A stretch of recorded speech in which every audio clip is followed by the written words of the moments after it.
I share the season that many of us are under. Many of you are trusting God for grace. You struggled with one sin or another, and one day you went for one program maybe, or for one meeting, and you got some level of freedom, a ventilation in your soul. You know what Satan comes and tells you? Which means that you can really be free. A young man who probably struggles with masturbation, and then went for one all night, came back with the zeal and the power of the fire of the all night still burning in him. He went for 1 week, 2 weeks. As at the 3rd week, Satan will come and say, okay, it means that anytime you want to be free, you can be free.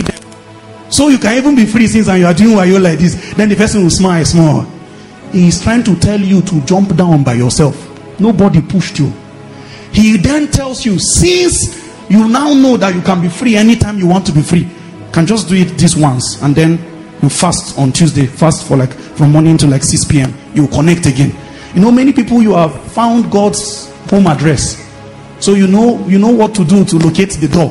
One day you go and sin, and you go there, you will not find the door again. Cast yourself down by yourself. The pride of life. And then he took Jesus to an exceeding high mountain, and from there he showed him the glories of the world and the riches thereof, the lust of the eyes. He showed him. There is no other temptation that will come outside these things. And these are the only way that Satan can remain Lord of the physical world.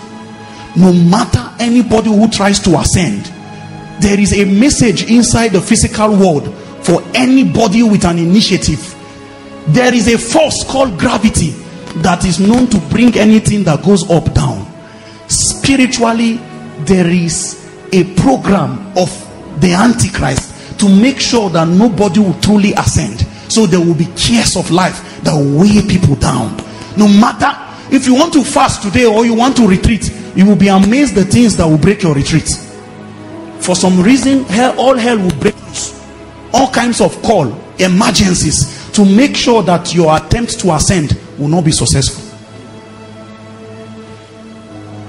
And for us as a house, even as a move of God, the idea is, how do we prevail over this wickedness? The strategy of Satan is clear. The advice of the immortals is clear. They have shown us where he will come from. It is the flesh. It is dust that he will eat.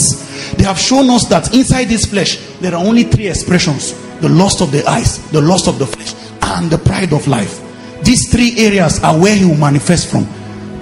But however, even with all of this knowledge, the average man still falls prey to all of the whims and caprices of Satan. And today it is our hope that as God gives us grace and we begin to pray, that God will strengthen our spirit man. From meetings like this, when you leave here, I can tell you one truth: you will find an advantage, a strength in your spirit to resist the devil. But the only way you will fall is when you jump down by yourself. Because many of you, if you'll be honest with yourself, you have had those mountain points, those peak experience where you just felt invincible for 2 weeks, and then after that the devil deflated you again. Look for the narrative, how the history of your spirituality is. You will find that it's a storyline that repeats itself over and over again. For some of us, there is a besetting sin. There is a particular sin that easily besets you, and if you check, you will identify which of the flavors of lust that sin falls under. Is it the lust of the eyes? Is it the lust of the flesh? Or the pride of life? Wherever it comes into, there is an antidote in God that restitutes these things.